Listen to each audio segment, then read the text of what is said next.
తెలంగాణ ప్రజలు ప్రజాస్వామ్యాన్ని నమ్మరని అదే మార్గంలో కాంగ్రెస్ ని గెలిపించారని మంత్రి దామోదర రాజనరసింహ అన్నారు. ప్రభుత్వం ఇచ్చిన హామీలను నిలబెట్టుకోవడానికి ప్రయత్నం చేస్తోందని అన్నారు. దార్శనికత్వంగా ముందుకు వెళుతున్నామని అన్నారు.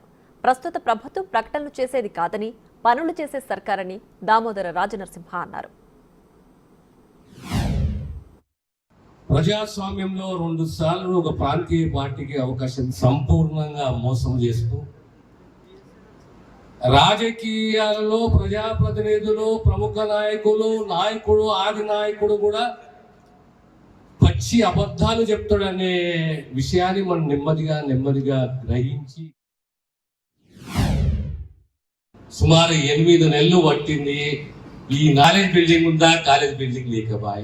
ఎన్ఎంసీ ఏమంటున్నది 50 సీట్ల ఇంటి కంటే 220 పడకల హాస్పిటల్ కావాలి. మళ్ళీ హాస్పిటల్ అయితే హాస్టల్ బిల్డింగ్ ఎక్కడ, హాస్టల్ బిల్డింగ్ అయితే మళ్ళీ కాలేజ్ బిల్డింగ్ ఎక్కడ అని చెప్పి ఈ సమస్యలు ఎదుర్కొని గాలికి జీవో ఇచ్చారు కానీ ఇక్కడ బాధ్యత వహించలేదు. కానీ బాధ్యత వహించి మాట నిలబెట్టుకోవాలనే ఉద్దేశంతో 88 కొత్త కళాశాలలు తీసుకురావడం జరిగింది. మీ అందరి ఆశీస్సులతోటి ముఖ్యమంత్రి గారి నాయకత్వంలో వైద్య రంగంలో సామాన్యునికి ఖచ్చితంగా మెరుగైన సేవలు అందిస్తామని చెప్పి తెలియజేస్తూ,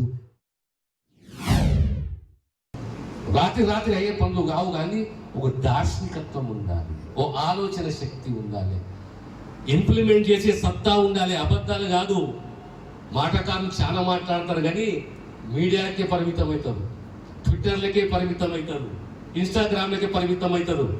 కానీ ఒకటే ప్రశ్న, మీరు 10 ఏళ్ళు పరిపాలించి ఒక్కరోజు ఆరోగ్యశ్రీలో ఒక కొత్త ప్రొసీజర్ తీసుకురాలేదు, రేట్లు మీరు పెంచలేదు. కానీ ఈ ప్రభుత్వ రంగానే 6 మాసాలు 4 మాసాల రేట్లు పెంచిన, ప్రొసీజర్లు పెంచినవే.